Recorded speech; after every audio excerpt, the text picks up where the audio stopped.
This is the 8-9 Combo.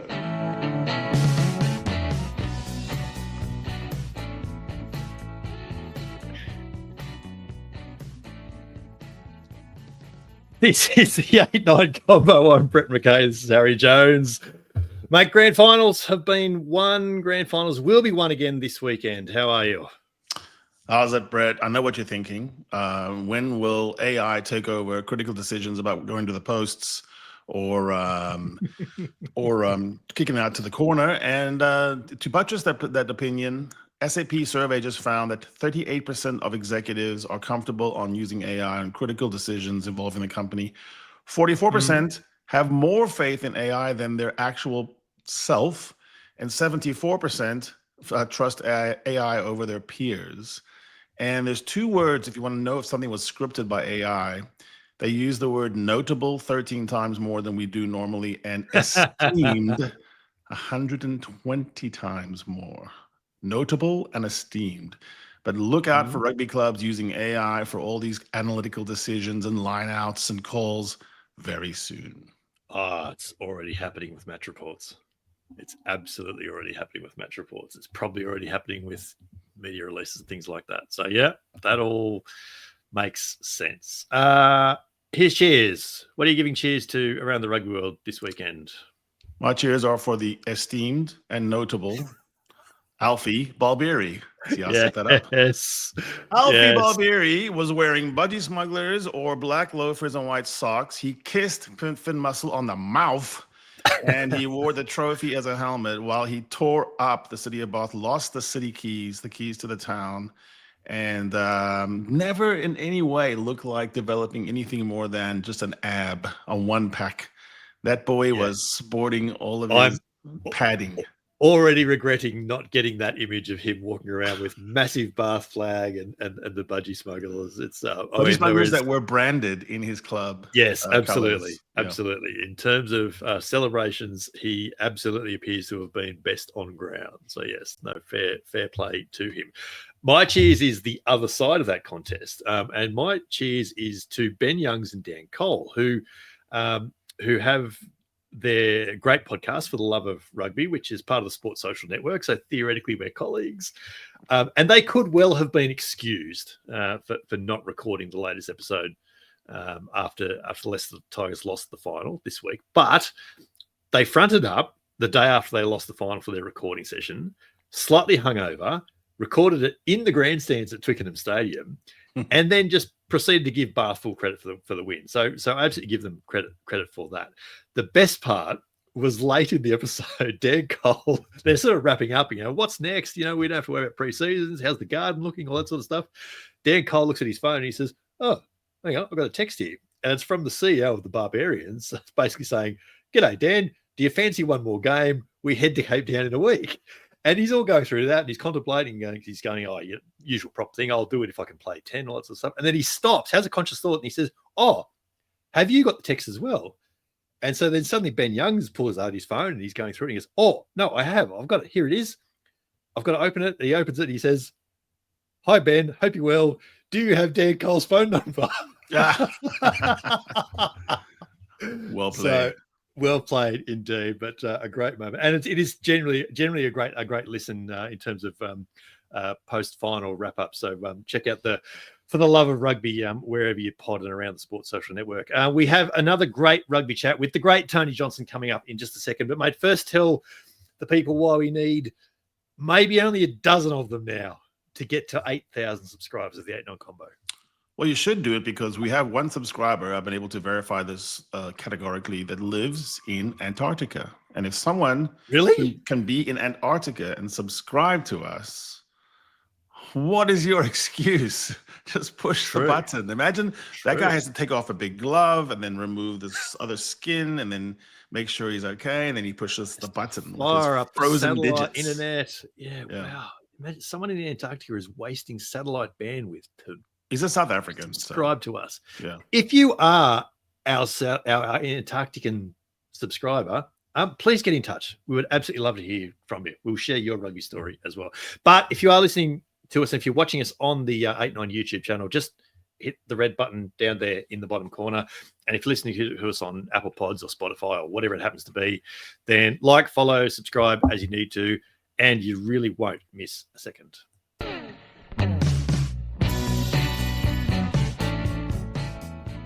No.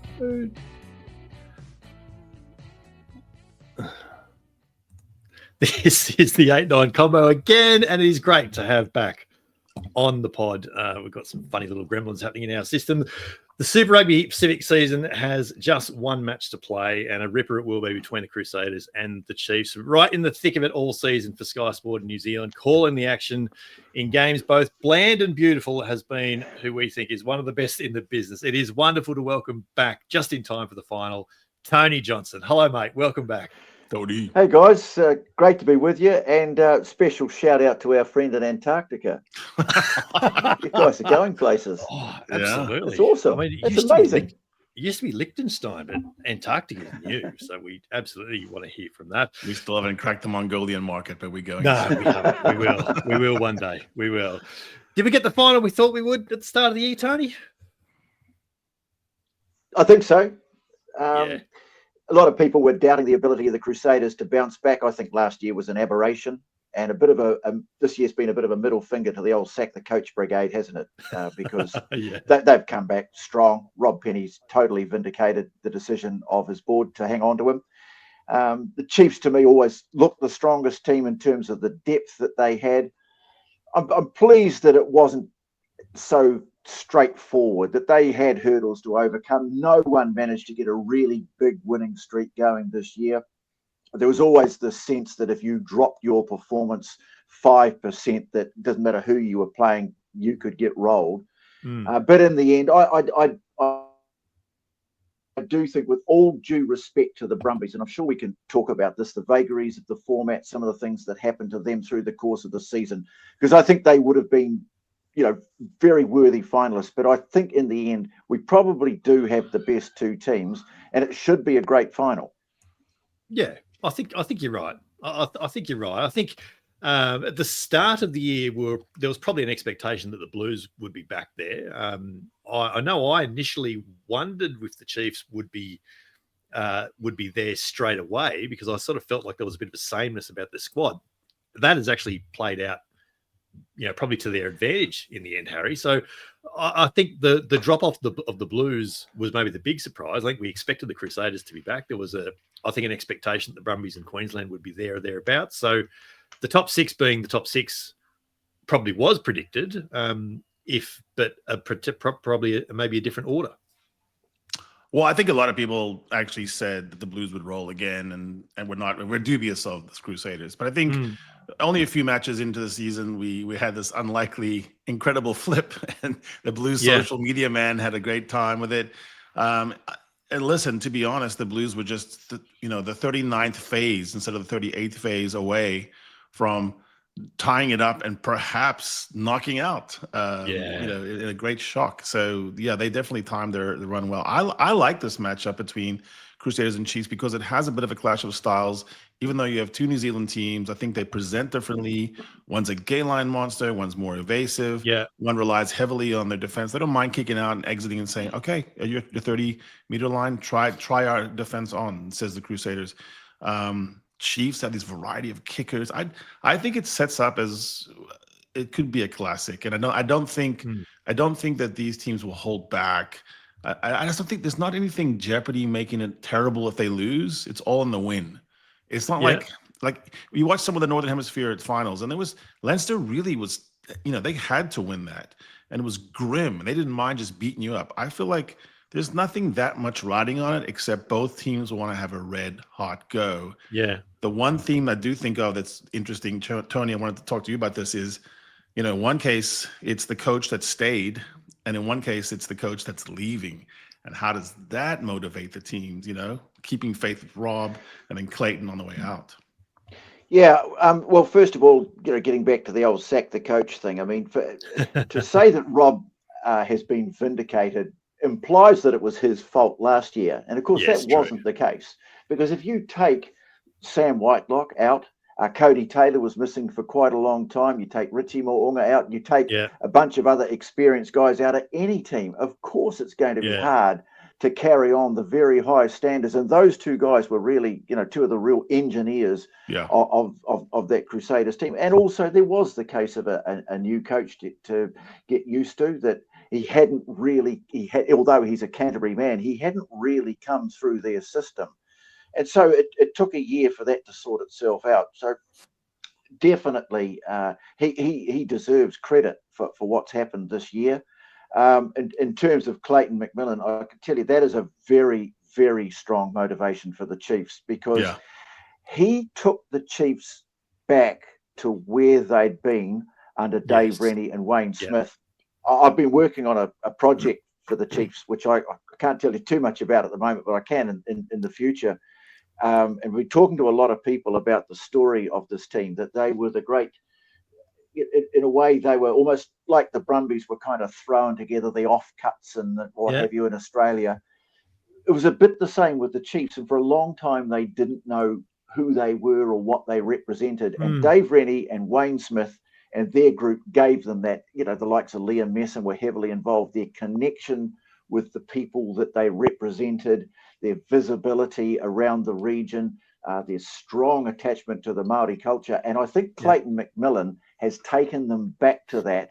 And I think these guys feel they owe it to him to send him off on a really good note, because of course he's heading off overseas. I have no doubt that he'll be back at some stage, and probably as an All Black coach once he gets that international experience under his belt.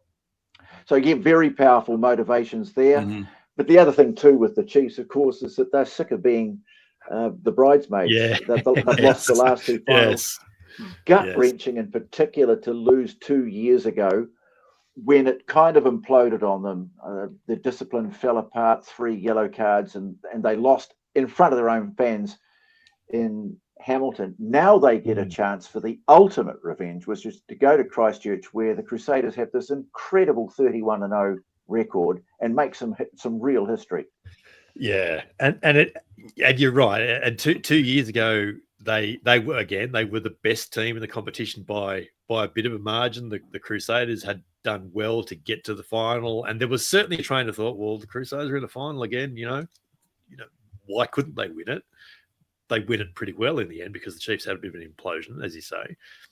This time around, the Chiefs have been very much the front runners up until the first weekend of finals. They hit a bit of a speed hump. So it is going to be fascinating. The form lines coming in is interesting. And you mentioned before, Tony, they didn't necessarily, and you actually made me go back and look at teams running through this season. There's only a couple of instances of teams winning 4 on the trot, and I could only quickly see the Crusaders and the Hurricanes, I think, won 5 on the trot either side of buys. So that's right. It's not like, so even the Chiefs, it's not like they went on a run of 10 games or anything like that. They've had to work along the way. So it is going to be interesting to see how this plays out. It is going to be a contrast of styles, but I was really impressed with the way the Chiefs absorb what the Brumbies threw at them for 20-odd minutes there last weekend. As I said to you in the post-mortem, Harry, it was the 23rd or 24th minute, and the Chiefs actually had the lead. So they sat back, said, all right, you go your hardest. And the more I think about it, the more I'm absolutely convinced that the Brumbies didn't get enough out of that early dominance. The Chiefs are an interesting team. When you look across all the leagues, and as they reach the finals and the top 14 still getting there, the teams that know exactly who they are, what they do, and they've done that all season long, and they bring it into finals, often are the most successful. But the Chiefs are a different animal in that they can kind of do everything. They can kind of play any style they want. So in that sense, they remind me a little more of some of the French teams. They can turn it on or play brutal if they want to. And one thing, Tony, that I've noticed about the Chiefs is they can kick any length they want. They can kick long and then just dare you to run it up against Luke Jacobson and those guys who will just smash you and pilfer you. Or they do short contestables, and they don't seem to have a one-size-fits-all on their kicking game. I think that's one of the keys to success is you don't know what you're facing except, 80 minutes of hell. Yeah. And I think they can vary their game. They've been empowered. Yes, they have patterns and they have structures. And, guys like Kun Tupai have been very much at the core of that, with his ability just to hit the ball up hard and straight. But what impressed me about their performance against the Brumbies was they altered their game in terms of what was in front of them. They have this ability to compress a defence. They get teams to bite and then they hit them out wide, either with passing or with that kick out to the wing, as you talked about, Harry. Yes. I think the Brumbies came prepared for that. And so what did? They adjusted their game, and suddenly they found holes right up the middle. I mean, the Narawa try obviously was the most clear example of that. Both of his essentially, Yeah, so you can play what's in front of you. You go out with a plan, but the plan's not the be-all and the end-all. And I think sometimes that's the difference between a very good team and a really great team. Look, they've got a huge job ahead of them, because they've got to break down that Crusaders defence. And I suspect the key to that will be offloading the ball. I wonder whether that might be the tactic this week, because if you get yourself into a phase after phase after phase game against the Crusaders, they'll just defend and defend and defend. And what they do is they'll just get a hand on the ball. They'll do something to slow it down. And then, the referee will say, hands off, it's a ruck or whatever. But that 1.5 seconds or 2 seconds, exactly right, just allows them to reset their defence. And that's what enabled them to hold on against the Blues. So, if you look at it almost from a chess game, a very brutal game of chess point of view, I think that's one of the things, as you guys are saying, it's a contrast of styles, of approaches, which makes it, to me, a very compelling final. Yeah. The offload thing is a really good point. The Brumbies are a low offloading team. I think, Harry, the Blues are in the same boat. They had one of the lowest offload rates in the world. They just trust their gain line. These two teams are interesting because actually they have opposites on lots. The Crusaders were the tightest one, actually, in terms of attack shape, and Chiefs are the widest, getting to the second receiver the quickest. But the one issue they're almost the same on is they use the blind side a lot. They're classic Kiwi teams in that they're 1 and 2 in the comp at going up the blind side. So I'm looking for a lot of short side moves, a little trickery, a little exotic plays. And one thing I think is really important for either team is when they have one advantage on a penalty, on a drive, to use that really well with Angus Gardner. To don't just keep doing what you were doing, but use your exotic plays. Have something set up in that advantage, because that's where you can break down a Crusaders defense. That's when you have free reign to do something crazy. Yeah, it's a really good point. Otherwise, you're going back to the point of the infraction and then kicking your goals. And I don't think, I do think goals will probably decide it in the end, because I think it'll be close. But I think you're going to have to score tries to get into the picture. I think that Chiefs have changed their approach notably over the last few weeks, where they definitely have been going for the threes. There is a risk when you go for the line out, the set piece, no matter how good it is, there is a chance that you could lose the ball, even cough up a penalty. And so they'll be going, like, we're going to take the three. Now, you could argue that a missed penalty by Damien McKenzie against the Blues, that could have put them out, beyond the Blues getting back and winning the game. So it doesn't always come off, but it's worked pretty well for them.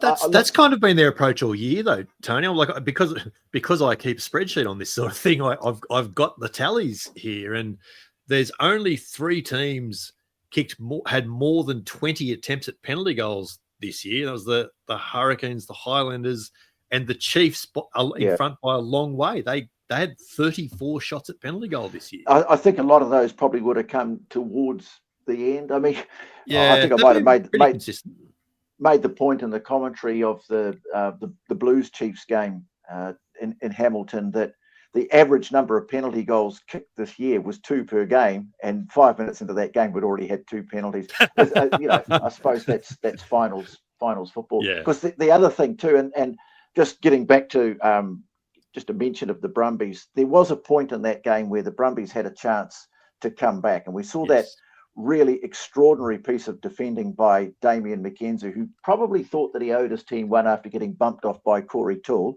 That doesn't happen very often, by the way. He's a very brave defender.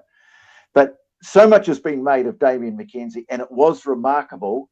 But it did occur to me, and this is, this is not an expert view. This is from sitting next to guys like Mills Muliaina, Stu Wilson over the years, who are great finishers of the game, that the next time you go for the corner on the left-hand side of the field, just tuck that ball under your left wing, fella, and keep the right hand ready for a fend or what have you. Because if he does that, then Mackenzie doesn't get his hand under the ball. Absolutely. And maybe the Brumbies are back in the game.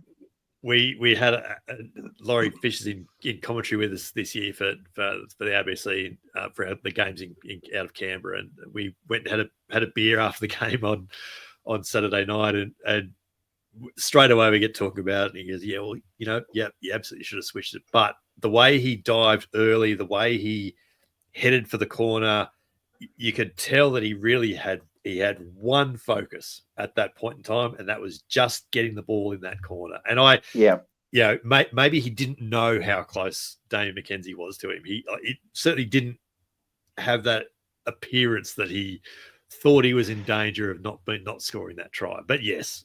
Or conversely, maybe he thought that there wasn't going to be enough room in the corner. He had to keep the ball. Yeah, maybe. I don't know. It's just a little thing. Because he deliberately dived early. Like, he knew that momentum was going to get him there. So, you may well be right. You may well be and don't want to criticise the guy because he's a great player. I love watching him play. And it wasn't an extraordinary play. To be able to get up and actually regain that restart was incredible in itself. Never mind to actually weave his way through the traffic. So, his ability to read the game from the back and spark things, I think, is almost second to none. And I would expect. I don't know what they're going to do with Suali'i, whether they play him at centre, but I'd be pretty happy with him at fullback when you're taking on the Lions. I think they would. It's no, and you've touched on it there. It's notable that when the Brumbies do get back to 1917, the Chiefs hit back only a minute or two later. So there was a window, and it was shut awfully quickly, wasn't it? Yeah, they're really coached. They have all the hallmarks of a really well coached team. Yeah. One aspect that I like to focus on is the kick chase, and you see the Chiefs' ferocious kick chase, how organized it is with a big, a quick, and a hitter every time. You have three players going. You got your big, and you got your jackler guy, and then you've got your just scatterbacks running around.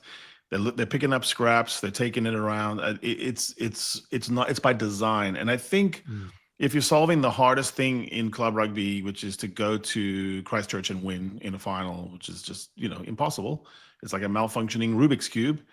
I think it's those kind of things that could actually put food on the table for the Chiefs. Is kick chase, just the ferocious turnover, like wild dogs hunting, Tony. I think sometimes people go in there and they're almost losing before they take the field. I just don't think Clayton will have his. I think Clayton will have his guys ready, like starving savages, ready to go.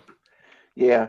It's funny you use that expression about hunting because I spoke recently to Tyler Ardron, who's these days based Canadian. In France, and Tyler, the Canadian, the Canadian who played Super Rugby and a terrific fella and was a very valuable part of the Chiefs team. But he likened it to when he was playing with Sam Cane, and you're on defence inside your own 22, and the expression was "Let's go hunting." Mm-hmm. Right. It does encapsulate an attitude. You're right that Quintu Paia, I think, has been he's the guy, isn't it, that kind of leads it up the middle when he's chasing. His kick chase is ferocious. It's beautiful. Yeah. And then you've got No, keep going. Sorry, no, keep going, mate. I was just going to say, followed up soon after by every number 10's favourite blindside flanker, Sam Demi-Finales. True, very true, very true. Oh, it's just like that mindset of let's go hunting. It's not even we're going to stop you. It's we're going to stop you and pinch the ball. Like it's a hell of a mindset to defending your own line. And they're barging on every ruck, so you never really have to win the ball. They do a lot of really small things. Like Luke Jacobson at club level is unbelievable. I don't know if it's ever really translated into test level, but at this level, he is dominant sometimes. Yeah. And I feel like he has a presence about him. You have to make sure you know where Luke is because he has concrete shoulders. Yeah, absolutely. It feels like a 50-50 contest on paper, Tony, but is the Chiefs' best chance of winning getting out to a start? Getting out to a lead, I beg your pardon? Well, it's funny you should say, because as we know, games of rugby aren't played on paper; they're played inside television sets. No, possibly. Although the Blues did it, the Blues got out to a good lead, and of course their agent provocateur Rico Ioane, who suddenly found the try-scoring touch late in the season, that deserted him for 2 years. He was over, and the banter started, but it didn't seem to faze them. And this has always been one of the great hallmarks of the Crusaders. And it's interesting. I was our mutual friend Martin Devlin and I were talking about it this week. We were comparing, what are the great or the memorable Super Rugby finals that we've seen over the years. And I went back to that game in Canberra in 2000, the thriller and the chiller. Against the Brumbies, and you saw it then that the Crusaders, they don't necessarily get rocked by a setback. If they're down 10-0 inside 10 minutes, well, there's still 70 minutes of the game to go. I think the difference is what happens at the other end of the game. They've always had this ability, probably second to none, to play the big moments, but I think that's a strength that's developing with the Chiefs as well. And the Chiefs go forearmed and forewarned. Going back to that final 2 years ago, where their discipline let them down, they gave away penalties, 3 yellow cards. What cost the Blues in the end? It was a terrific attempt to force the game to extra time, but it was some mistakes. I think one of them was a very harsh yellow card. I have to say this, a 2-2-1. I thought that was just two guys running past each other who happened to bang heads, but there were other mistakes, penalties given away that were not smart. And in the final analysis, they cost the Blues as much as the drop ball the loose ball by the goal line. So I just think, it comes down to the end. You've got to play those big moments, or championship moments, as the Crusaders always referred to back in the Robbie Deans era. Yeah, it's true. What do you think? Do you think they need to lead early, or do you think the Chiefs can fight back if need be? Not as much as I think in a lot of other finals, that's the key. I think the Chiefs are very confident about their ability to score at any time, from kick return, from loose ball, from turnover, from phase. I think what they want to do is create a shape of a game that they like, and then make the other team play in their shape, which is exactly what the Crusaders do. So that's why I think it's like you said, a brutal ballet chess game. Who's going to force the other one to play their shape for 30, 40, 50 minutes? No, but nobody in rugby controls a game for 80 minutes. Everyone has a purple patch. It always goes wrong for you at some point. Damien McKenzie goes awfully close. And in this case, I would say you have to factor in that the playmakers for the Crusaders are not, number 10 is not at the same situation right now that Damien is in. So I would still favor the Chiefs for the quality of their work over the whole season, and for the fact that if it all came down to it and you've got to make a kick or decision, I'm going to go with the experience over the young man, Rihanna. Yeah. So let's get to that point then. Let's put some names to predictions and scores and things like that. You're leaning towards the Chiefs then, Harry?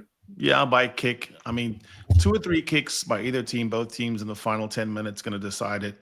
And so I don't think one thing for sure, you look at things that change in grand finals, is gain line dominant carries go way down. It goes from about 30 or 40% to 10%. Tries go down. You cannot just roll over people. Blues try to do it up the middle. It doesn't work. You're going to have to make some drop goals even. I think Chiefs by 1 or 2. Yeah. What do you think, like 21-19, or you think it's tighter than that even, or something in those right at 20, 22, 21? I don't see. I see tries being scored, but I don't see a 38, 36 thriller or anything like that. Yeah, sure. I don't think the Crusaders will allow that. Where do you see it, Tony? What's your score and prediction? Right down the middle.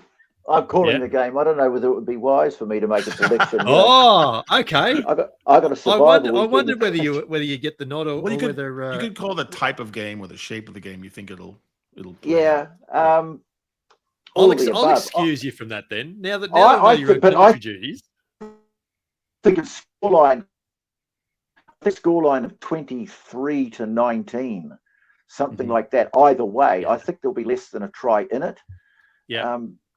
Look, I hope we do get the epic that this competition deserves. As I say, I note there's a bit of despondency about Australian rugby at the moment, that there isn't a team in the final. Fully understand that, because I think you are in Australia looking for, come on, let's get out of this. Let's mix it right at the highest level. You know, success is what Australian rugby needs more than anything at the moment. So I get that, but to me, this competition deserves a good final, because although the fun tends to get a little bit sucked out of it in the last few weeks, because it's all or nothing, it's win or go home. The winter, particularly here in New Zealand, where I can tell you there are places in the South Island today where the maximum temperature is -1. Wow. So I think it'll be a cold night. We get into the sort of the grip of winter here, but let's not forget what we saw, particularly the first 6 to 10 weeks of this competition. I think it's as good as I've ever seen in Super Rugby, just in terms of the unpredictability of it, the fact that no one could afford to drop their standard, that we saw some terrific rugby. We saw a lot of close outcomes. Even the bottom team on the table, most of the games that the Highlanders lost, and I think they lost 11 in the end, but I think 8 of them were by 7 points or less. So this has been a really great Super Rugby competition, and it would be awesome just to see it in a really good, exciting, quality final. Yeah. In a week like this where you are calling the final, and I'm very happy to hear that you are, do you allow yourself a little moment in the lead up to it where you think, like, this is a big thing, this is a big week for me? Oh, I love it. Yeah, I do, and I've always said it, that to do what I've been able to do, I've had the opportunity to do, is the greatest privilege you could imagine. I love this game, and as I say, it's just it's exciting to think about it. We're all going down on Friday, because we get to that time of year too where the fog starts coming in, and flights get disrupted. So we go down Friday night, and we'll probably maybe have a little bit of a get together. But I've been lucky enough to go to a lot of finals over the years, and they're all different. They've all got their own story, and I think that's we're storytellers, aren't we, in this business? So I'm totally looking forward to it. I mean, there's a lot of test match rugby around the corner too, but right now it's just the absolute focus on this game, and two teams that will make for a good game, I think. Because you always like to have it. Yeah, speaking of story, and we know rivalries and close scores always drive the most important things in sport. Everyone comes alive.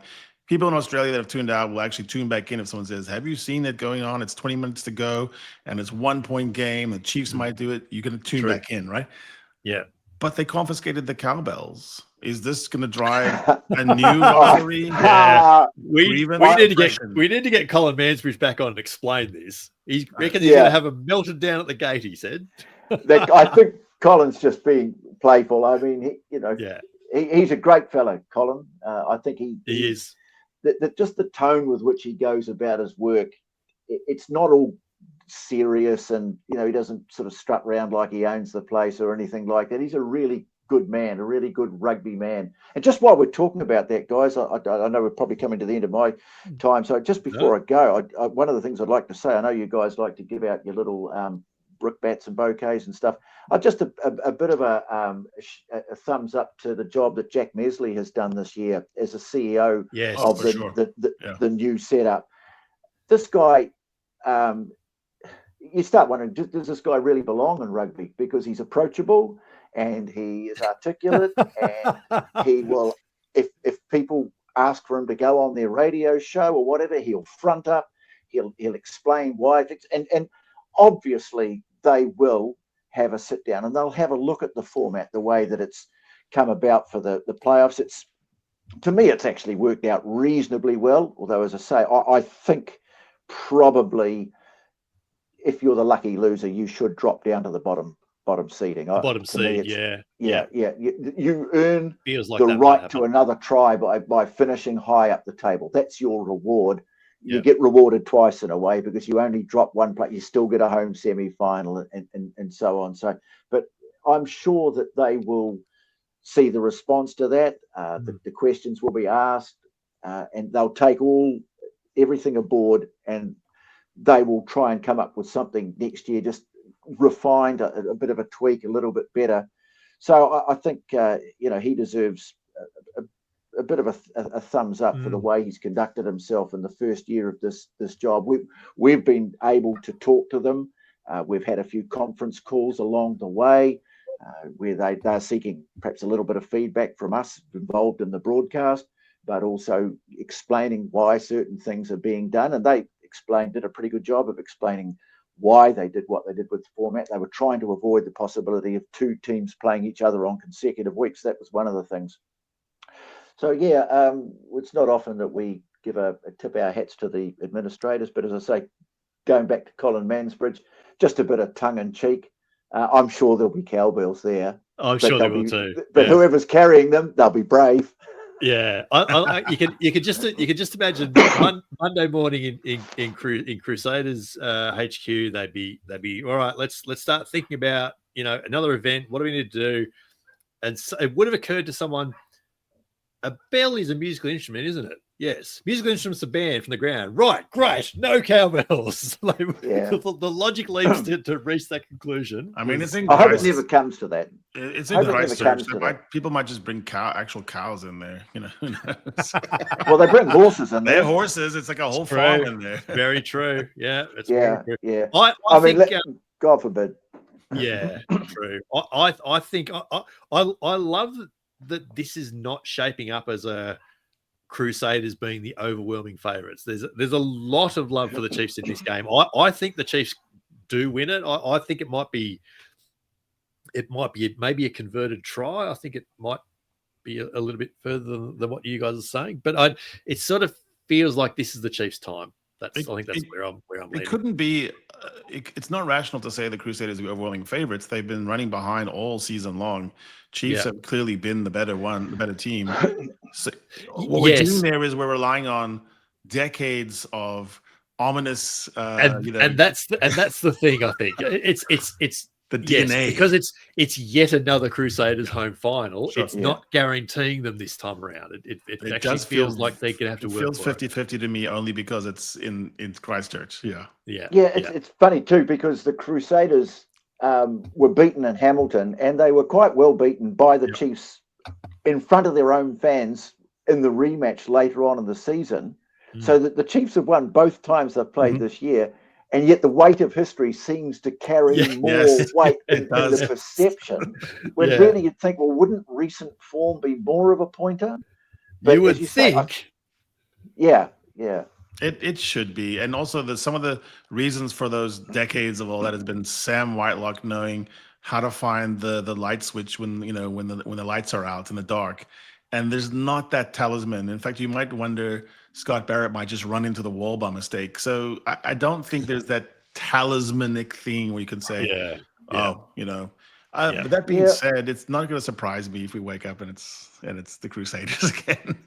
That's fair. Although, to be fair to Scott Barrett, I mean, you remember that he made the tackle that dislodged the ball at a crucial stage in the game in Canberra, wasn't it? That was him when the Brumbies had the chance.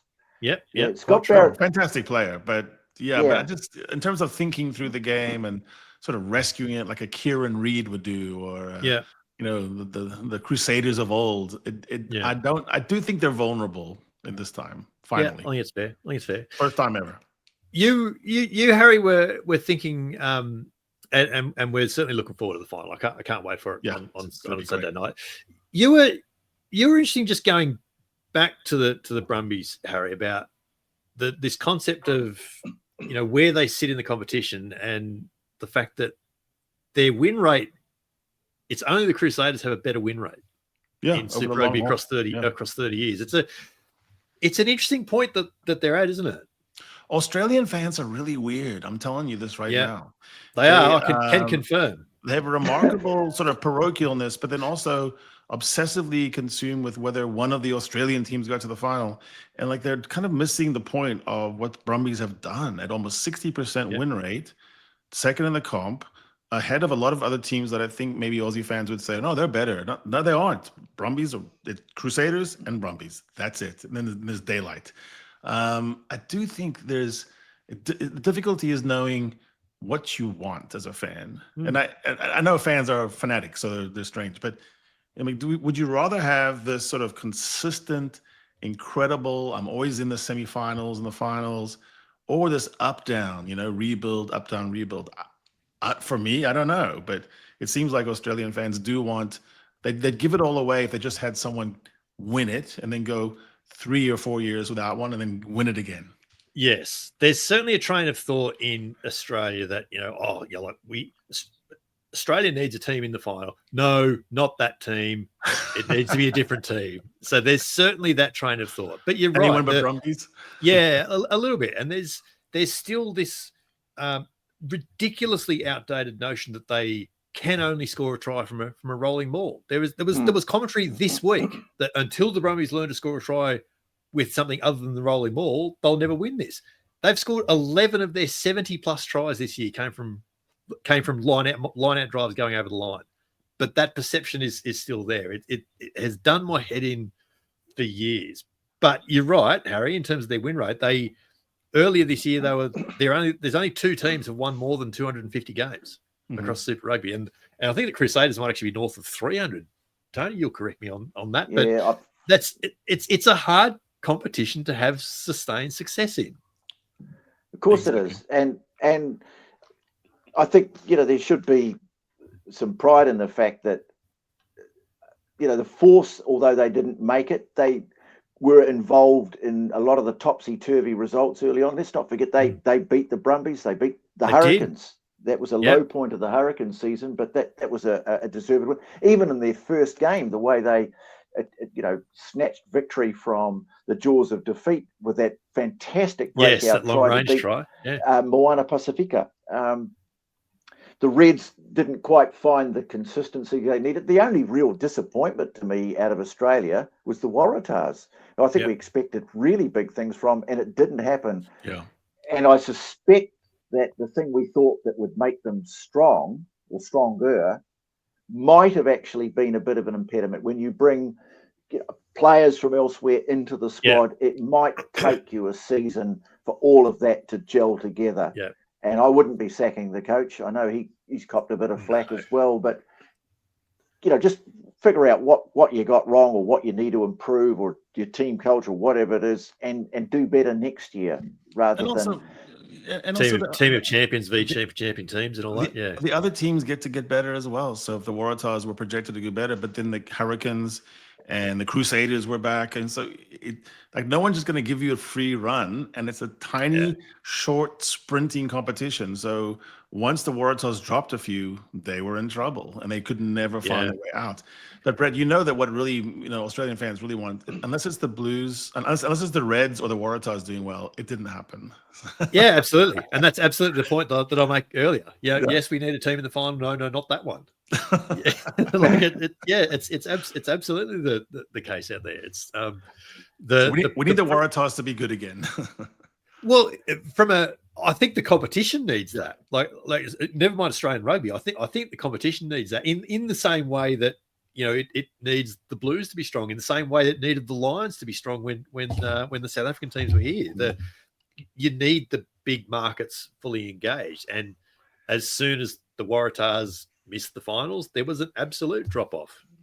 That's a shame too, because to me, the Brumbies, there's something about them right from the word go. I mean, I remember back in my radio days, they made it to the second final, didn't they, at Eden Park, 1997. Yep.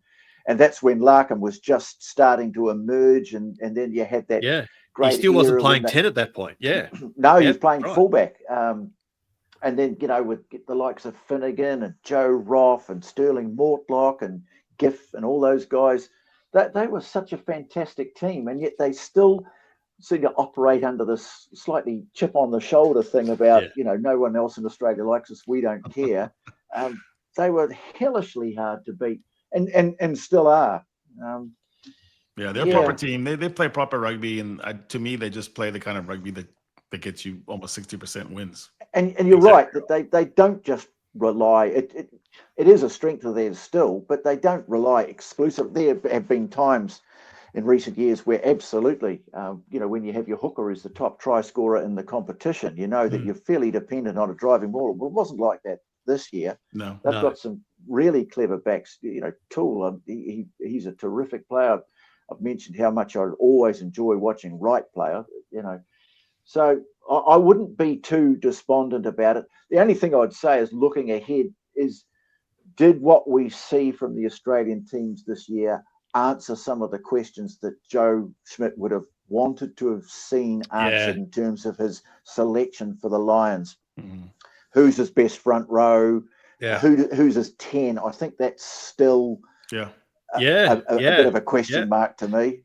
And the Wallabies will name a squad quite probably even by the time people are listening or watching this. But there's still been an up and down nature about all four teams this year, and so the Reds, I don't think we saw their best this year. The Waratahs certainly had disappointing moments. The Force started great but sort of fell away. The Brumbies lost more games this year than they have in any season of Super Rugby Pacific. So you're right. It's they'll name 38 or 40, and most of them will be we could probably write them down now. I don't think there'll be any surprises, but it's still sort of who's actually going to fill those spots there. There's still actually a little bit of a bit of grey about it all, which is interesting in itself. Whether how many questions are answered is going to be a question that will only be answered over the next few weeks. How much, Tony, Lions tours are special because they do only happen every 4 years. How much carriage of the Lions tour is there over in New Zealand? Massive. Yeah, right. Absolutely massive interest in the series. I mean, we're going to be hosting France for 3 test matches here, and sadly, it seems that they're going to be leaving a lot of quality behind. Obviously, Dupont is injured, and so anytime he can't make it, it's a bit of a blow. Bielbieri, their great winger, I think he's just banged up. Someone said he played something like 37 games since the start of the season, which is unheard of in this time of year. Galtier is getting a little bit sniffy because he thinks, who are New Zealanders to tell us how we should pick our team. But there is a general sense that what France are going to throw at us might be unpredictable, and you wouldn't want to take too much for granted, but is going to be missing some of their star quality. But everyone will be obviously glued to that, but no one will be switching off after those games. Yeah. No one, because the Lions series, particularly when it's played in Australia, it's a little bit different in South Africa. Everyone will watch it. They'll get up the next morning and watch, off the hard drive or the My Sky, as we call it here, or VHS for VHS. no, but in Australia, it's perfect. Yeah. And if they go to the game, they'll scurry back to the nearest bar because it'll be up on the big screen. Yeah. Don't worry. And particularly that first test, it's like the opening session of the Ashes. Mm-hmm. That opening test match kind of sets the tone. I just hope, and I know this is quite a big hope, that it's not an acrimonious series, because that's the way they've gone the last 2 or 3. Yeah. I have to say, the last time they came here, it wasn't actually very enjoyable, because the CRAP that was flying back and forwards between the media on both sides just got tiresome and ugly. It's when people who have no right to be part of the sports discussion get involved in, forming the narrative in the newspapers, etc. So I hope that you don't get that. I just love to see a Lions series that was all about the rugby, but I think it's a forlorn hope, because the stakes are so high. Yeah. There's so much riding on it. And it's true. And it's true. Like 2021 in South Africa was different because there was no crowds and it was like pandemic situation, and so there was probably more concentration, Harry, on the games himself because that's all it was. There was no atmosphere around. There was no traveling. There was no traveling parties or anything like that. 2017 in New Zealand, it went back and forward, like you say, and then it was almost anticlimactic the way it ended with the two captains holding the cup up. That's sort of a referee images. Yeah, a referee who thought maybe a draw wasn't a bad outcome. For him maybe. And then 2013 in Australia, I feel for James Horwell because he's had to relive his whole series. I don't know how many times over the last 12 months, and it's becoming weekly almost now. You're having to go through and relive the whole judiciary thing and all that. So you're right. I hope it's I reckon it's going to be characterized by Andy Farrell and Joe Schmidt's long relationship. Yeah, I hope you're right. I have a hard time seeing that be acrimonious, and I think that's a great point. Erasmus Gatlin, they didn't like each other from the start, but I think this one's going to be different. And quite frankly, I also think coming into it, the Lions aren't thinking that Australia is going to present that much of a problem. So it's set up so perfectly for the surprise factor. You could just see Joe Schmidt licking his lips like, I've got Let's this. Hope so. Let's hope so. Well, mate. Let's hope so. Joe Schmidt is such an intelligent rugby coach. I mean, people have talked about his methods, and he can be pretty tough on the players when he needs to be, but he'll have been working on a plan for this forever. That'll be his total focus. Yeah. And I that's a really great point that you make about the two coaches, that they've got history together. They've occupied the same space. Mm-hmm. Farrell is an outstanding fella. I know his son cops a fair bit of flack, but Andy Farrell is just top drawer. And hopefully, you think back to 2005, where Clive Woodward just turned the whole thing into a circus, and it took people who had no right to be involved. Alistair Campbell, for goodness sake, that really got up New Zealand noses before the tour had even started. I hope you're right. I hope it will be different, and that it becomes about the rugby, and you get one of those epic series that maybe one team wins the first and the other one levels the series, and then you go to a decider, it's all on the line. That's the classic formula for a Lions series, isn't it? Yeah, absolutely. And look, I've felt all along, and I've always felt that with Australia, no matter how their Super Rugby teams might be performing or lack of performing, I've always had the sense that Australia, you would never doubt their ability to get 15 quality players on the field. Yeah. Well, obviously, it's got to be 23 nowadays. So I wouldn't underestimate that. I think they might be catching the Lions at the right time. I think I would not write Australia off their chances of winning this series at all. I think, though, they've got to make their move early because unless injuries have a terrible impact, the Lions, as the series wears on, they can get stronger as it goes on. If it goes to a decider, you'll almost back the Lions because of the time they've had together. Yeah. I think you're spot on. The thing I love about Lions too is, and we've just, in the last 4 or 5 minutes, we've just absolutely underlined this. There's elements that you can pick out about games, about series going back 20, 25, 30 years. Everyone can remember little bits about it. There's so much rugby is played these days, but Lions series stay in the memory, and I just can't wait to get into this. This, Tony, has been a great chat, as it always is. We thank you so much for giving us some time midweek. It is a big week for you. Have our absolute best wishes going into this game on Saturday night in Christchurch. I hope the call goes well for you. I hope it's a great game for you to call. And I hope you find some time to enjoy it for what it is, mate. Well, thanks, fellas. And as always, it's a great pleasure to be involved. I love the passion and the enthusiasm and the knowledge of you guys. It's always fun. And as I say, I think what we've got coming up, not just this weekend, but what lies ahead, it's going to be fun, isn't it? Yeah, absolutely. It really is. Cheers.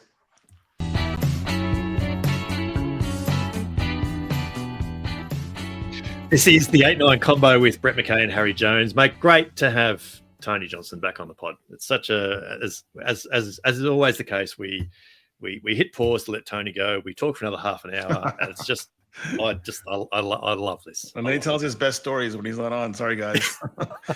I did have a kind of an epiphany just now, which is Crusaders and Brumbies are the best teams. They're also the coldest teams. Yeah, maybe it's good to be in cold.